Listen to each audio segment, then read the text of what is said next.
તરી વર્ષથી લંકાની જેમ બેઠા છે ગાંધીનગરમાં, કેટલા દી ટકે છે અમે જોઈએ છે. રાવણનો નાશ ન થાય તો કેજો, કેમ કે નાનો માણસ હામો પડે, અને નાનો માણસ હામો પડે ને એને પછી કોઈ રોકી ન શકે.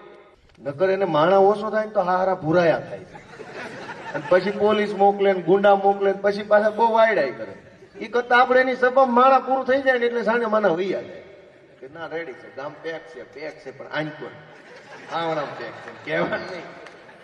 આ કે ગામમાં આવવા પડવું નથી કે આપણું ગામ પેક છે, એમ પેક તો છે જ ને કહેવાય, તમને કહેવાનું નથી કે આજ રાજકારણને સારા માણસોની જરૂર છે. ગુંડાઓએ આખા ગુજરાતની રાજનીતિ ઉપર કબજો કરી લીધો છે. વિસ્તાર વાઇઝ ભાજપે ગુંડા ઉભા કર્યા છે. વિસ્તાર વાઇઝ તમે ગામનું નામ બોલો એટલે ગામને ખબર હોય, ઉના એટલે બધાના મનમાં આવી ગયું છે ગુંડો કોણ છે. પરસેવો પાડનારાને બીક લાગે છે અને લોહી ચૂસનારા બેફામ ફરે છે. આ પરિસ્થિતિ બદલવી જોઈએ કે ન બદલવી જોઈએ કહો તો ખરા. ઓલા ભાજપ વાળા અમારો અવાજ દબા, હા એટલું બટન રાખે ઉપર કરજો થાય એટલું ભલે હવે સાંભળે. અમારે ઉપાધિ નથી, તમારે ક્યાં ઉપાધિ? અને આઝાદ થયા પછી તે બાબા સાહેબ આંબેડકર 2 વર્ષ 11 મહિના સુધી બંધારણ લખ કર્યું. તેથી આ મત આપવાનો અધિકાર મળ્યો છે. કઈ ભાજપ વાળા ભીખમાં આપ્યો છે કે અમારા ફોર્મ નહીં ભરવા દે? અને પછી ભાજપના પ્રદેશ પ્રમુખ ભાષણો કરે છે કે 700 સીટો બિનહરીફ થઈ ગઈ. હારા નથી લાગતા ભાઈ, તમે અંગ્રેજો જેવા લાગો છો.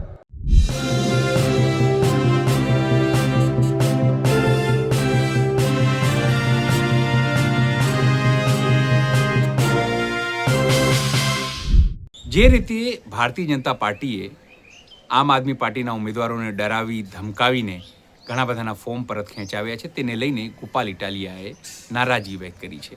તેઓ સણખાણાના સભામાં હતા. તેઓ સ્પષ્ટપણે કીધું કે ભારતીય જનતા પાર્ટી વિકાસના નામે નહીં પણ પોલીસના દંડા અને તાનાશાહીથી આ ચૂંટણી જીતવા માગે છે. તેમણે ત્યાં સુધી કીધું કે ડરવાની જરૂર નથી, લોકો તમને ધમકાવી શકે છે, આપની સભામાં આવતા અટકાવી શકે છે, રોકી શકે છે, પણ 30 વર્ષથી ભાજપ સરકાર છે. એક વખત જો તેને હટાવવામાં આવે તો લોકોને નિશ્ચિત મજા આવશે. નમસ્કાર, હું છું ચિંતામણી પુત્રેન પટેલ. સ્વાગત છે આપનો મારા કાર્યક્રમમાં. આવો સાંભળીએ આ સભામાં ગોપાલ ઇટાલિયાએ ભાજપ ઉપર, હર્ષસંઘવીની પોલીસ ઉપર અને તમામ એવા ભાજપના નેતાઓ ઉપર જે માત્ર લોકશાહીની હત્યા કરી રહ્યા છે અથવા તો એમને લાગે કે લોકશાહીની હત્યા થઈ રહી છે, આરોપ લગાવી રહ્યા છે, તેને લઈને શું કહી રહ્યા છે. ખેતી કરો, મજૂરી કરો, વેપાર કરો, નોકરી કરો, ભણવાનું કામ કરો, દવાખાનાનું કામ પડે તો કેટલી તકલીફ પડે છે એ આખા ગુજરાતમાં બધાને ખબર છે. પણ આ તકલીફ ઓછી કરવા માટેની આગેવાની લેવા કોઈ તૈયાર નથી. અને ગામો ગામ ઈ મુદ્દો સૌથી મોટી તકલીફ જ ગામો ગામ ઈ છે કે કોઈ હારો આગેવાન ગામડે ક્યાંય કોઈ વધ્યો નથી. ભાજપ વાળા અને કોંગ્રેસ વાળા ભેગા મળીને આગેવાનોનો હોર પાડી દીધો, કોઈ હારો માણા ન વધવા દીધો. અને સારો માણસ રાજકારણમાં ન હોય તો સમસ્યાઓ તો વધતી જ રહેવાની. કેમ કે ભાજપ વાળાએ મલકે આખાની અંદર ગુંડા ટાઈપના માણસો, બદમાશ ટાઈપના માણસો, લોકોને ધમકાવ્યા કરે એવા વ્યક્તિઓ, લોકો ઉપર ડર ફેલાવે એવા વ્યક્તિઓને પકડીને મોટા હોદ્દા ને મોટી ટિકિટો આપીને મોટા નેતા બનાવ્યા. શું કામ? તો કે આખા વિસ્તાર ઉપર ગુંડાનો ડર ફેલાયેલો રે એટલે અડધા બીકમાં ભાજપને મત આપે ને અડધા બીકમાં મત દેવા જાય જ નહીં, એટલે ભાજપની દુકાન કાયમ હાલ્યા કરે. પણ આમ આદમી પાર્ટીએ ગુજરાત આખાના લોકોની હિંમત વધારવા માટેનું કામ ચાલુ કર્યું છે. અમે બધા નાના માણસો છીએ, હું પોતે નાના પરિવારનો વ્યક્તિ છું. અમારા તો કોઈ ખાનદાનમાં ગ્રામ પંચાયતના સભ્ય નથી. એસ કે ભાઈ તો તોય સરપંચ તો છે કમસે કમ. અમે તો એવાય પરિવારમાં નહોતા. પણ જે દિવસે એવી ખબર પડી, સમજણ આવી કે બોલવું પડશે, હવે બોલ્યા વગર તો હાલે એમ જ નથી, તેથી બોલવાની શરૂઆત કરી. શરૂઆતમાં માઇક પકડતા નહોતું આવડતું, શરૂઆતમાં કોઈ અમને ઉપર બેહવા નહોતું દેતું, શરૂઆતમાં કોઈ અમને નેતા નહોતું માનતું, શરૂઆતમાં અમે કઈક બોલવી તો કોઈ અમારું સાંભળતું નહોતું.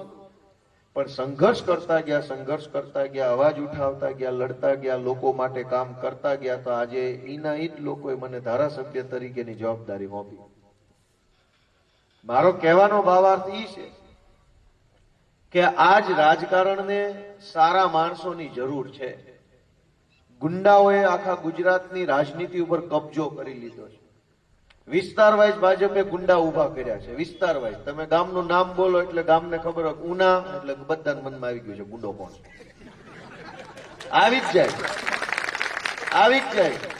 તમે એમ બોલો ગોંડલ એટલે મનમાં નામ આવી જાય. આવી ગયું વિસ્તાર વાઇઝ ગુંડા.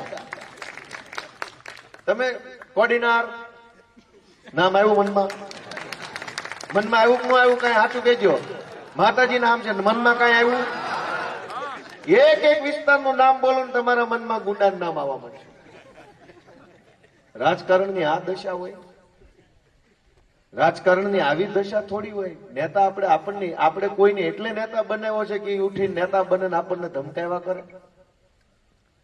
નેતા તો એટલે બનાવવાનો હોય ને કે કાંઈક આપણે સુખ દુઃખ આવે તો અડધી રાતે હોંકારો આપે. એના બદલે કેવા કેવા માણસો કેવું કેવું બની ગયા છે ને કેવું કેવું કરે છે. એ બદલશે કોણ? એ બદલવાની જવાબદારી આપણે બધાએ ઉઠાવવી પડશે. હાવણો મારવો પડશે. એ વિનંતી કરવા માટે હું આવ્યો. આખા ગુજરાતમાં ગુંડાઓના નામથી ગામ ઓળખાય છે. હજુ હું જેમ જેમ નામ બોલતો જાય એમ તમને મનમાં નામ આવતા જાય. હું વિસ્તારનું નામ કહું એટલે તમને ખબર પડી જાય કે ઓકે આ ગુંડો ન્યાનો છે. મિત્રો કેટલી કરુણતા જુઓ. આ કઈ વ્યાજબી વાત છે? ધારાસભ્ય તો હું છું. અમે તો કઈ ગુના નથી. અમે તો હળી મળીને ભળીને રહીએ લોકોની સાથે. તો આવું બધા નેતા કેમ ન કરી શકે? અને એટલે અમારે તમારા આશીર્વાદની જરૂર છે, તમારા સહકારની જરૂર છે કે ભાઈ અમારે આ રાજનીતિ બદલવી છે, વ્યવસ્થા બદલવી છે. અમે અમારી કોશિશ કરીએ છીએ. તમારા આશીર્વાદ અમને મળશે તો જલ્દી સારું કામ કરી શકીશું એવી વિનંતી તમને કરવી છે. આ રાજનીતિ બદલવી પડે એમ છે. ગામો ગામ ડરનો માહોલ, ભયનો માહોલ. અને ડરે છે કોણ? સામાન્ય માણસ ડરે છે. બુટલેગરો તો કઈ બીતા નથી, કોઈ નથી. રેતી કાઢવા વાળા, જમીનો પચાવી પાડવા વાળા, માટી કાઢવા વાળા, રોડના કામમાં કટકી કરવા વાળા, એ એકેય નથી બીતા. મહેનત મજૂરી કરી પરસેવો પાડીને જીવવા વાળા બીવે છે ખાલી. હરામનું ખાનારા એકેયને બીક નથી લાગતી. મારી વાત સાચી છે કે ખોટી છે? પરસેવો પાડનારાને બીક લાગે છે અને લોહી ચૂસનારા બેફામ ફરે છે. આ પરિસ્થિતિ બદલવી જોઈએ કે ન બદલવી જોઈએ? કહો તો ખરા. પણ કોણ બદલશે? આપણે બધા ભેગા મળીને બદલવી પડશે. તમે જુઓ ભાજપે ગઈકાલે શું તમાશો કર્યો ગુજરાતમાં.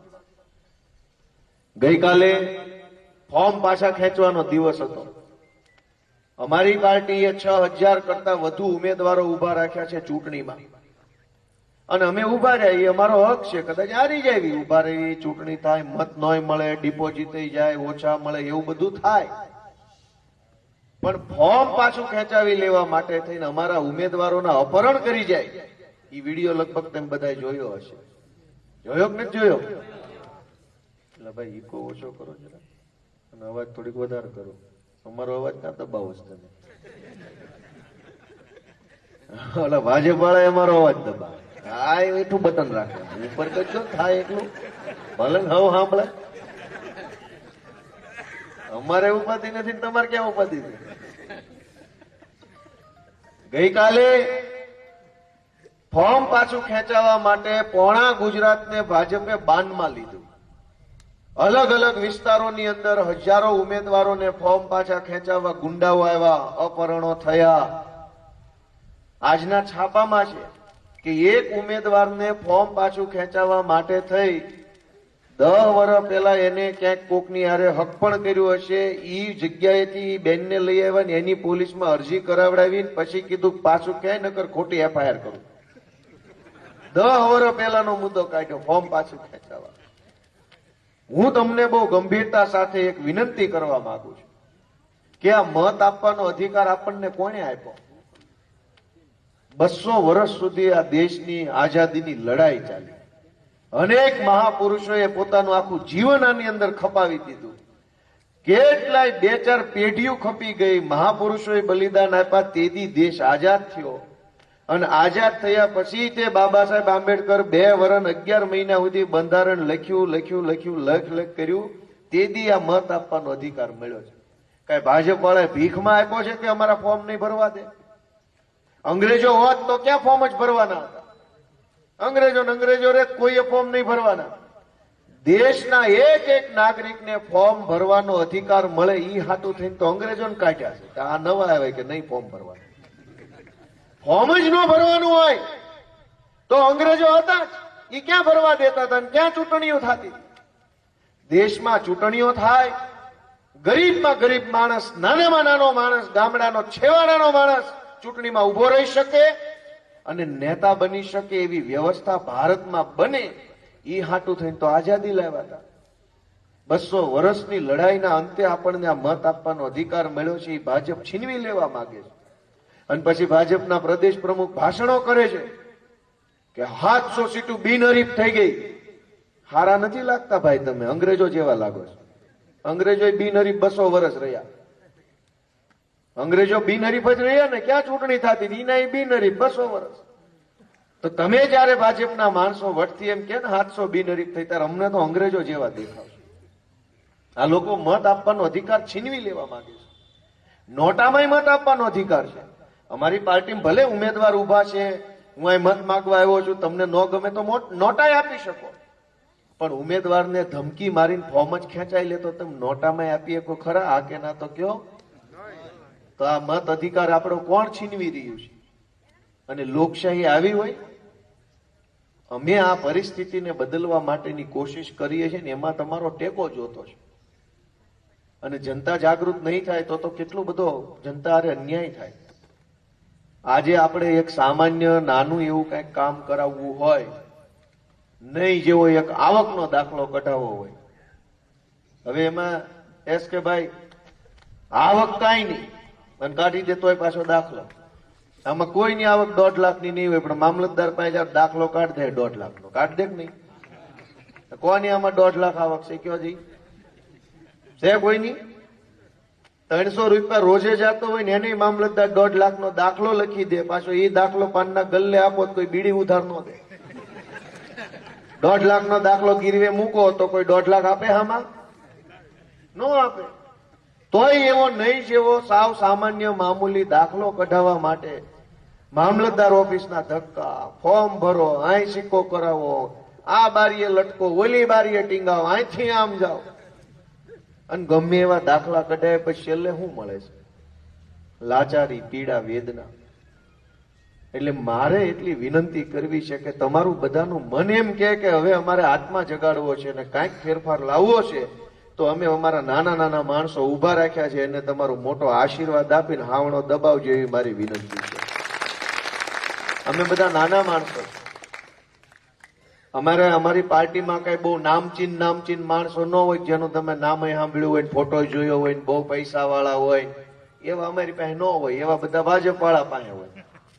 અમારી પાસે સીધા માણસો હોય, નાના માણસો હોય, સરળ માણસો હોય. તમે એને મળી શકો, તમે એની હારે વાત કરી શકો, તમે એનો હાથ પકડી શકો, તમે એને વાહે ટીંગાઈ શકો, એવા સીધા માણસો અમારી પાસે હોય. અને ભાજપ વાળાની તો પડખે ન જવાય. એ નેતાઓને તો બોલાવ્યા ન થાય, ગાળી કરી મૂકે. આપણને એમ થાય કે આને ક્યાં બતાવ્યો. અમારી પાસે નાના નાના માણસો છે, એને તમારા આશીર્વાદની જરૂર છે. મને ભાજપ વાળા મેણા મારતા હોય ટીવીમાં, ઈ કે તમારા કે ઉમેદવારોને કે કોઈ ઓળખતું નથી, અને તમારા ઉમેદવારો બધા નાના માણસો છે. એટલે મારે એક વખત એવી ટીવીમાં એને કહેવું પડ્યું કે ભાઈ આમાં રામની પાસે છે ને વાનર સેના જ હોય. રાવણ પાસે ટોળું મોટું હોય, રામની પાસે તો શું હોય? 4-5 વાનર સેના હોય ને હાલે એમના. પણ વાનર સેના જે દી વસૂટે ને તે દી રાવણની લંકા રહેતી નથી. એ આપણા દેશનો ઇતિહાસ છે. આ અમારા નાના નાના માણસોની સેના વસૂટી છે. 30 વર્ષથી લંકાની જેમ બેઠા છે ગાંધીનગરમાં. કેટલા દી ટકે છે અમે જોઈએ છે. રાવણનો નાશ ન થાય તો કેજો, કેમ કે નાનો માણસ હામો પડ્યો. અને નાનો માણસ હામો પડે ને એને પછી કોઈ રોકી ન શકે. નાના માણસની અંદર એવડી મોટી શક્તિ મૂકેલી છે ઈશ્વરે, આ ભારત દેશના સંવિધાને, કે નાનો માણસ જે ધારે ઈ થાય. હું તમને એનો એક દાખલો આપું. 2017ની સાલમાં ગુજરાતની વિધાનસભાની અંદર એન્ટ્રી લેવાનો મારી ઉપર પ્રતિબંધ આવી ગયો. ત્યારે તો હું રાજકારણમાં નહોતો, એકેય પાર્ટીમાં નહોતો.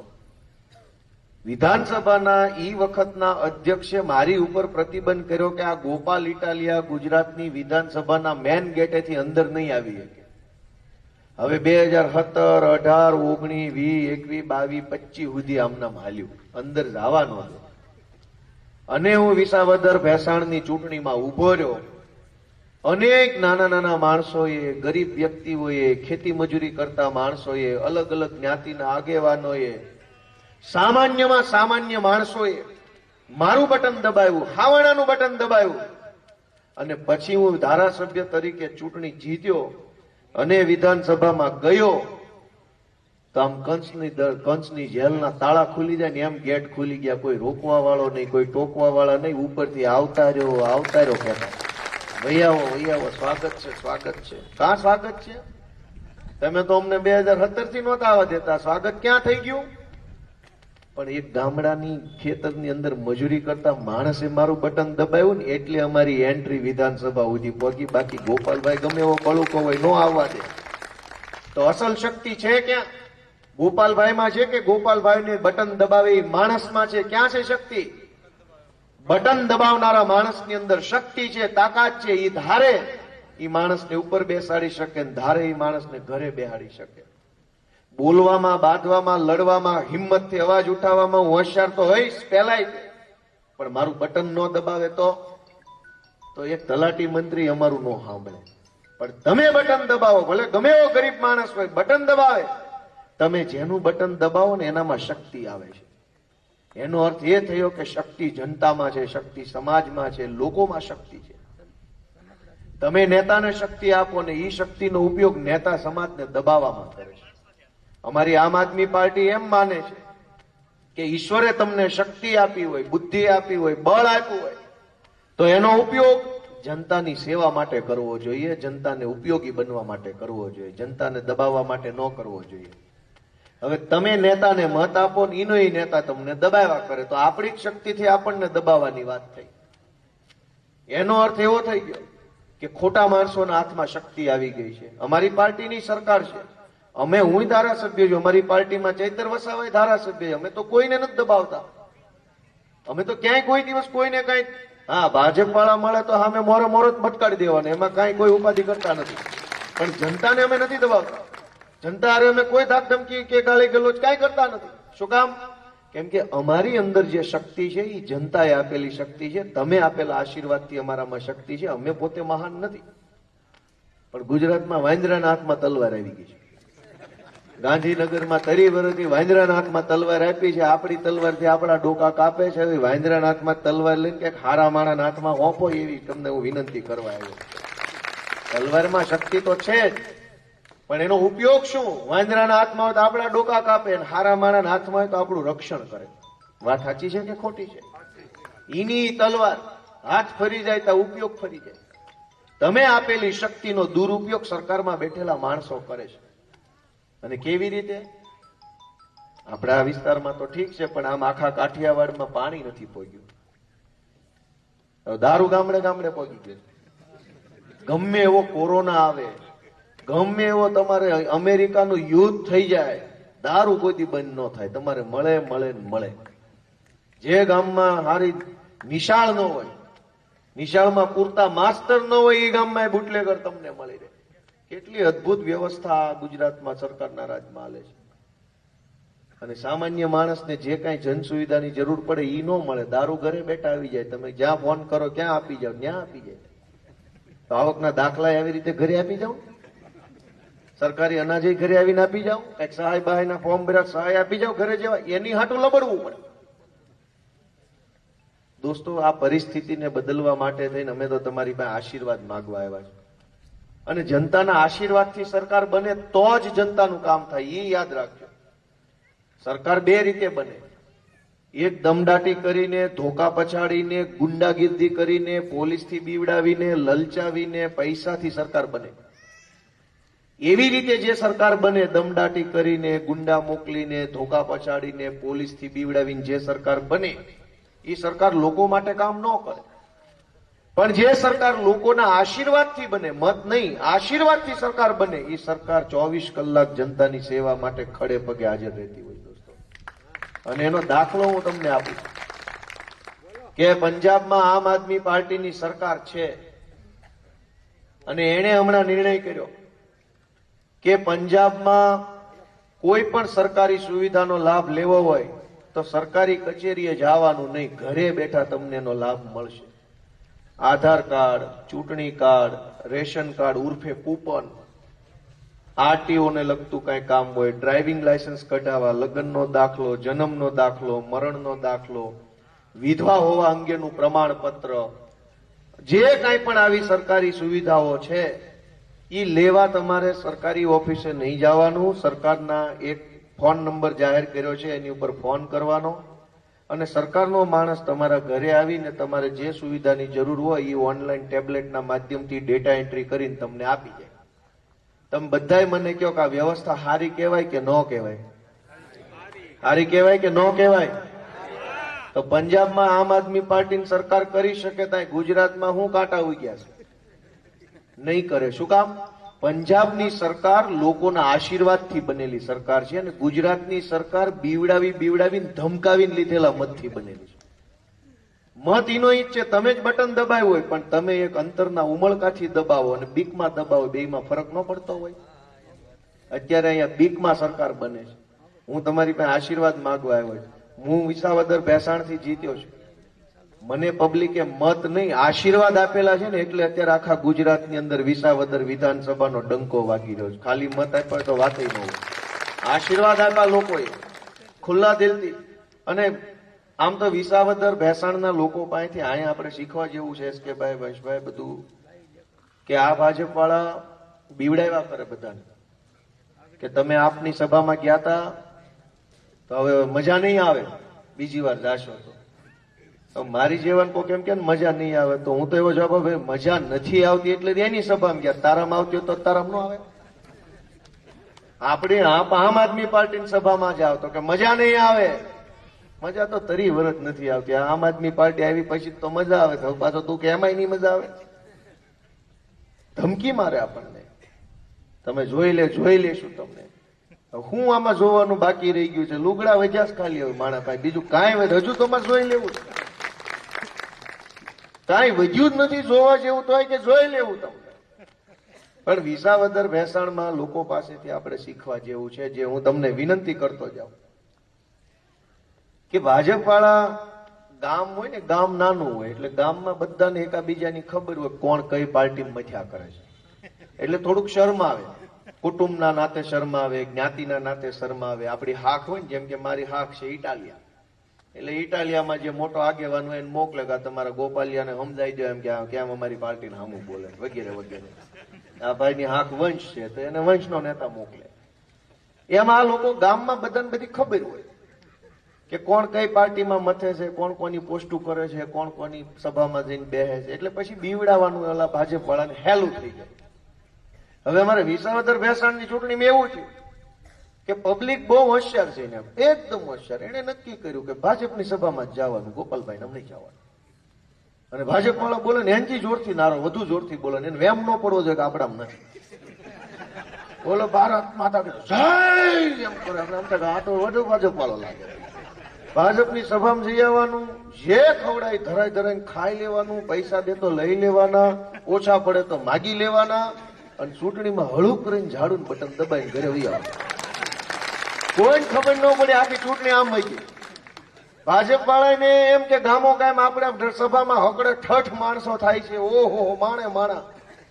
પબ્લિકે સમજી ગઈ હતી કે આપણને કોઈ ધમકી હું કામ મારી જાય, એની જ સભામાં જઈને બેહવાનું. મત દેતી વખતે આપણે આપણી રીતે જોઈ લેવું. ભાજપની સભામાં બેઠા કોઈ ધમકી મારવાનું નથી, કોઈ બીવડાવવાનું નથી, પોલીસ કઈ કહેવાનું નથી. પબ્લિક જોરથી ભારત માતા કી કરતા ગયા, ઝાડુ દબાઈ લઈ લે. 17,500 મતે હું જીત્યો. એટલે આવું કરવું પડે. એટલે હું તો તમને કહું છું, ભલે તમે આમ આદમી પાર્ટીની સભામાં બેઠા, કાલથી તમારે મત ભલે મને દેવાનું, તમારા મનમાં લાગણી થઈ આવે તો લોક મારી દેવાનો મનને, હવે ગોપાલભાઈ મત દેવો છે અને ભાજપની સભામાં જઈને બેસી જવાનું. જોરથી ભારત માતા કી જય કરતું રહેવાનું, જે ખવડાવે એ ધરાઈ ધરાઈને ખાઈ લેવાનું, 2 જણા લેતા જવાના હારે જમવા. ઈ ક્યાં એના બાપના પૈસાનું ખવડાવે, આપણું લૂંટી લૂંટીને તો લાવ્યા છે. અને પૈસા દે તો લઈ લેવાના, ધરાઈ ધરાઈને લેવાના. ક્યાંય ઝપટમાં આવવાનું નહીં, હળું કરીને હાવણો દબાવવાનો. જો ગંદકી સાફ થઈ જાય ને મજા આવશે એવી ને એની વાત જાવ. જો વિસાવદરમાં ગંદકી સાફ થઈ, મજા આવી? આવી કે ન આવી? તો પછી આખા ગુજરાતને મજા આવી. ઈ પાછા ભાજપ વાળા મને કે આ તો હારા છેતરી ગયા. મેં એક ભાજપ વાળાને ખૂણામાં બોલાવીને 2 બીડી પાઈને કીધું, તમે 30 વર્ષ છેતરી ગયા, એકવાર અમારો વારો ન આવે? હાલી નીકળ્યા છો તો કાયમ તમે કેમ જ કરવાનું? પબ્લિક કેમ કર્યું છે કાંઈ એક કામ? અને એટલે હું તમને ફરીથી ગંભીર બાબતથી વિનંતી કરું છું કે ભલે ક્યાંય આપણે એસ કે ભાઈ ખોટું નહીં લગાડવાનું. કોઈ પણ માણસ ગમે એ પાર્ટીની સભામાં બેહે, ખૂબ સરસ, અભિનંદન, વેરી ગુડ, આપણને ખબર છે કે તું અમને જ મત દેવાનો, બાકી સભામાં ભાજપના જ જાવ. ઈ વેમ મારે એટલે ખોટા હું ખોટા નકર એને માણા ઓછો થાય ને તો હારા ભૂરાયા થાય છે. અને પછી પોલીસ મોકલે ને ગુંડા મોકલે ને પછી પાછા બહુ વાયડાઈ કરે. ઈ કરતા આપણે એની સભામાં માણા પૂરું થઈ જાય ને એટલે સાંજે માના વૈયા જાય કે ના રેડી છે, ગામ પેક છે પણ આંકોન આવણામ પેક છે કહેવાનું નહીં. આઈ કે ગામમાં આવવા પણ નથી કે આખું ગામ પેક છે. એમ પેક તો છે જ ને કહેવાય, તમને કહેવાનું નથી. કેમ કે બહુ પીડા બહુ છે. 30 વર્ષ થવા આવ્યા, આજ અનેક છોકરાઓ આપણા નવી પેઢીના ભણેલ ગણેલ છે, એના હાથમાં રોજગાર નથી. ખેતી બરબાદ થતી જાય છે, ખેતી મજૂરી કરતો માણસ પાછળ રહેતો જાય છે, ભણતર ગણતરના ઠેકાણા નથી. ભાજપના નેતાઓ, એના મળતિયાઓ, એના પીએ, એના ડ્રાઈવર, એના હગાવાલા, એ બધા કમાય છે અને આગળ વધે છે. અને ગામ ક્યાં જાય છે? ગામ પાછળ ગતિ હાલે છે. હું તમને હજુ એક બીજી વસ્તુ કહું કે ગામો ગામ, હું તો કોઈ સનગડામાં ભાજપના નેતા કોણ છે હું નથી ઓળખતો, પડખે પડખેના કોઈ ગામમાં ભાજપનો નેતા કોણ છે હું કોઈ નામથી નથી ઓળખતો અને જોઈએ નથી ઓળખતો. પણ મને એટલો પૂરો ભરોસો છે કે જે સૌથી ગામને ઊંધા ઊંટિએ ચડાવવા વાળો હશે, ગામને રોડે ચડાવવા વાળો હશે, ગામનું ખાઈ જવા વાળો હશે, ગામને લૂંટી લેવા વાળો હશે, હાવ નવરી બજાર હશે અને લોકોને સતત ધમકાવવા વાળો હશે ને ભાજપનો મોટો નેતા છે. આ બધા ગામમાં હાલત એવી હશે. તમે તમારી રીતે વિચારો, તમારા ગામમાં હારો માણસ હોય માઇક માં કહી દો કે ના અમારા ગામમાં હારો. જે સૌથી બોગસમાં બોગસ વ્યક્તિ હશે ને એ ગામમાં ભાજપનો નેતા હશે. તમારા મનમાં વિચારજો, આમાં આપણે બોલવું નથી, મનમાં ખાલી વિચારજો એક એક. હું તો મને તો અડધા ગામના નામ ન આવડે કેમ કે હું ભાવનગર નો. પણ દરેક ગામની, આખા ગુજરાતના દરેક ગામની આ કહાની છે કે જે સૌથી ઉતારમાં ઉતાર માણસ હોય, બોગસમાં બોગસ માણસ હોય, ભાજપનો મોટો નેતા હોય. સરકારી સબસિડીમાં તગારું આવે ને તો પેલા એના ઘરે આવે, આપણા ઘરે તો અવાજ આવે ખાલી, આપણા ઘરે કઈ નું આવે. ગમે એવી સરકારી યોજના નીકળે એટલે બધું એના ઘર ભેગું ડેલું ભલ્યો. આપણે તો ખાલી એની વાહે વાહે ઉભા રહેવાનું. છતાંય સેજ બોલો તો કે તારું લાઈટ કપાઈ નાખું, પાણી કપાઈ નાખું, તારો ઓટલો બહાર નીકળેલો છે. ઓટલો હું ભાઈ બધું બહાર જ છે. હવે ચૂંટણી આવે તો આવું આવે, તમારો ઓટલો બહાર છે, છાપરું બહાર છે, તમારું ઓલા પતરા બહાર નીકળેલા છે, દબાણ કરેલું છે, પેશકદમી છે. ધાક ધમકી, ગુંડાગીર્દી, લોકોને ડરાવવા ધમકાવવા સિવાય ક્યાંય કોઈ વાત આખા ગુજરાતમાં ભાજપના નેતા પાસે નથી. અને અમારી પાસે શું વાત છે? અમારી પાસે એટલી વાત છે કે ભાઈ સાહેબ બાપા અમે તમારી જેવા છીએ, તમારા જેવા પરિવારમાંથી આવ્યા છીએ, બળતરા લઈને રાજનીતિમાં આવ્યા, કંઈક સારું કરવું છે, મહેનત કરીએ છીએ, લોભ લાલચ કરતા નથી, વંડિયું ઠેકતા નથી, હિંમતથી કામ કરીએ છીએ. અમારી ઉપર FIR થાય, જેલમાં પૂરે, સોશિયલ મીડિયા ઉપર અમને ગાળાગાળીઓ કરે, ભાજપની આખી ટોળકી અમારી પાછળ લગાડી, બધું જ સહન કરીને છેલ્લે જનતા માટે લડ્યા કરીએ છીએ. અને એટલે અમારે તમારા આશીર્વાદની જરૂર છે. તમે આશીર્વાદ, તમે અહીંયા SK ભાઈને મત આપશો કે અમારા અન્ય ઉમેદવારોને મત આપશો, એનાથી પરિણામ શું આવશે કે ક્યાંક અમારા ચૈતરભાઈ વસાવાની હિંમત વધશે કે આપણી પાર્ટી જીતે છે, ક્યાંક અમારા બ્રિજરાજ સોલંકીની હિંમત વધશે કે આપણી પાર્ટી જીતે છે, ક્યાંક અમારા ઈશુદાન ગઢવીની હિંમત વધશે કે આપણી પાર્ટી જીતે છે, ક્યાંક પ્રવીણ રામની હિંમત વધશે કે આપણી પાર્ટી જીતે છે, ક્યાંક મારા જેવાની હિંમત વધશે કે આપણી પાર્ટી તો ઉનામાંય જીતે છે. તમે અહીંયા જે મત આપશો એનાથી ઉપર બેઠેલા બધા આગેવાનોની હિંમત વધશે, બળ વધશે, એનો આત્મવિશ્વાસ વધુ મજબૂત બનશે. તમે મને કહો કે આ ચૈતર વસાવા કે બ્રિજરાજ સોલંકી, ગોપાલ ઇટાલિયાનો આત્મવિશ્વાસ મજબૂત કરવો જોઈએ કે ન કરવો જોઈએ? એમના હાથ મજબૂત કરવા જોઈએ કે ન કરવા જોઈએ? તમને એમ હોય કે આ ચૈતર વસાવા, ગોપાલ ઇટાલિયા, ઈશુદાન ગઢવી, બ્રિજરાજ સોલંકી આવા નેતાઓ મજબૂત બનવા જોઈએ, તો એના માટે બટન તમારે અહીંયા સાનકડામાં બેઠા બેઠા ઝાડુનું દબાવવાનું છે. ઉપર બધું મજબૂત થવાનું છે. મજબૂત થઈ જાય, ઢીલા પાડવાના છે, ઢીલા પડી જાય. તમારા હાથમાં એ શક્તિ છે. અને હું ખૂબ ખૂબ આશા સાથે, કેમ કે આટલી મોટી સંખ્યામાં આટલા મોડી રાત સુધી તમે બધા બેઠા છો. આમ તો ઊંઘવાનો ટાઈમ થઈ ગયો કહેવાય અત્યારે. રાજપાળી જે યુવાનો નોકરી કરતા હોય વોટ્સએપમાં, એની સિવાય લગભગ બાકીના બધા ઉઈ જાય. કેમ દાંત કાઢ્યા? અમુક નોય રાજપાળી નોકરી હોય ને વોટ્સએપમાં નોકરી હોય ઘણા ને. અમારે હું યુવાન છું એટલે મને ખબર હોય ને. એટલે જે નાઇટ શિફ્ટ વાળા હોય એની સિવાયના લગભગ બધા હુઈ જાય 9 વાગે. હુવાના ટાઈમે તમે બધા જાગો છો ને, એટલે મને એમ લાગે છે કે કઈક વિસાવદર વાળી થવાના એંધાણા ગામમાંથી આવે. નકર હુવાના ટાઈમે માણા બેઠો થોડો હોય, હુઈ ન જાય. પણ હુવાના ટાણે જાગે છે એટલે એમ લાગે છે કે હવે ભાજપ વાળા અહીંથી મુઠ્ઠીઓ વાળીને ભાગે છે. આપ સૌનો હું હૃદયપૂર્વક ખૂબ ખૂબ આભાર વ્યક્ત કરું છું. ભારત માતા કે જય જવાન. ગોપાલ ઇટાલિયાની વાત સાંભળીને આપને શું લાગે છે જરૂરથી અમારા કોમેન્ટ બોક્સમાં કોમેન્ટ કરજો. એ સિવાય અમારી યુટ્યુબ ચેનલ લાઈક કરો, સબસ્ક્રાઇબ કરો, બેલ આઇકન દબાવો. સાથે અમારી વેબસાઇટ છે www.gujaratpress.in. ત્યાં પણ જઈને તમે વધુ અપડેટ થઈ શકો છો. અત્યારે માટે બસ આટલું જ. નમસ્કાર.